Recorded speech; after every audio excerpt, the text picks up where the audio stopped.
Welcome back, guys, and we are now in Anime Month. Not those. Yeah, we know those animes are good.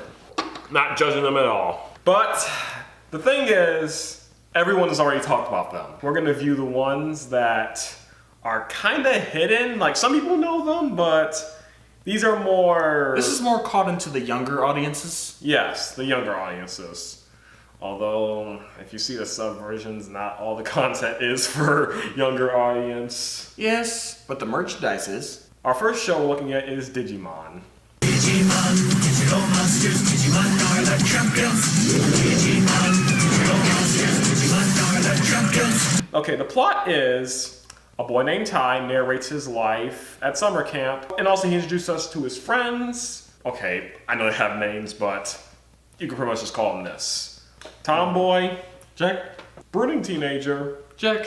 smart kid, Check. valley girl, Don't forget the safety freak. safety freak, and the kid. Yeah, the kid. So after it snows in their camp, the 7 kids are like, So let's have toboggan races instead.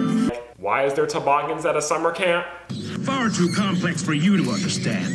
No instructions? Get the instructions. Surf's up! Ha ha ha ha ha, that was funny, right? Yeah, that was funny. The correct answer is No. no. Now the 7 kids are on this island, they meet these things called Digimon, and 7 friends try to find a way back home while introducing all sorts of danger. Until an evil guy called Devimon shows up, and he ends up taking over all the Digimon with his black gears. Suddenly, an old man named Zordon, I know he has a name, but he's pretty much Zordon, that you must stop him from taking over the digital world because you were chosen. Why he chose the cast from The Sandlot, when there could have been some soldiers or some people who are trained who can do the job perfectly fine. How would the developers even manage 7 kids and 7 Digimon in one setting anyway? Also, in a later episode, Ty gets sucked into the real world, and then he ends up in his house, and he meets his sister. His parents are away because I guess parents are terrible in these type of shows. But he meets his younger sister, and she somehow knows who KokoroMon is, and the digital world, and can see Digimon, and is always in the shadows. His sister's really creepy, okay? And also, one more thing, it turns out that the reason why the climate is being affected is because the digital world, monsters are controlling the climate because of their destruction in the digital world. So that's affecting the human world's climate. Computers don't control a world. And if they did, whoever made this digital world, why didn't they just shut it down? Problem solved. So, okay, but how is the show overall, though? It's alright. Yeah, it's okay. The characters are likable at best. The story keeps you engaged. Can we talk about the final fight with Devimon? Oh yeah, it's so anticlimactic. Oh yeah, Angelmon Ex Machina. Yeah. Also, Just one punch, boom. Also, he's dead. an Angelmon doesn't evolve from a bird. Angels come from tiny little hamsters. With wings. Can we also talk about the bad jokes? Oh yeah, the jokes are horrible.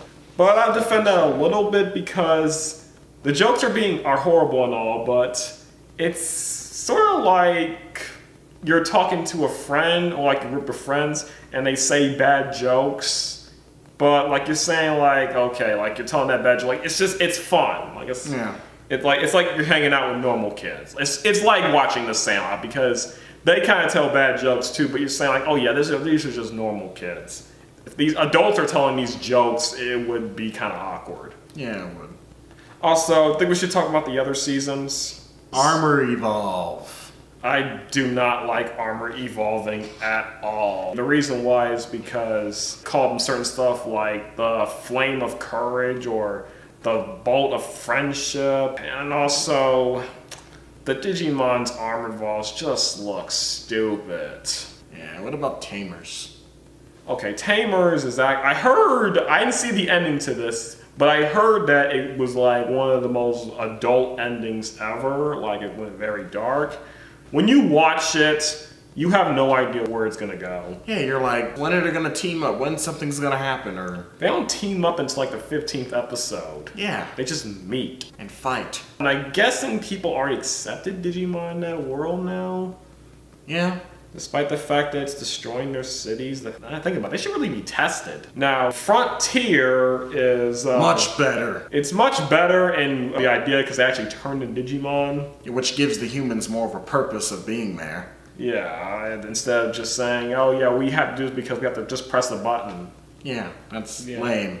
I do have to mention this. On season 2, there's this guy called the Digimon Emperor. You know that guy from Transformers 3? The guy who was trying to bring Decepticons into the Earth world? Yes. For no reason? Imagine if that guy was a kid. Also, a lot of these moments in Digimon can get extremely dark. In season 2, there's this one character who has a very tragic backstory, and it's actually pretty sad too. There's a very powerful message about friendship, not just like friendship is good, but really powerful messages. My friends are power cliche. Yeah, there's none of that in the show. There's actually sets like, are you really my friend?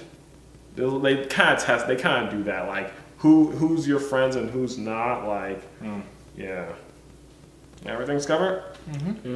All right, so next we're reviewing It's time to duel.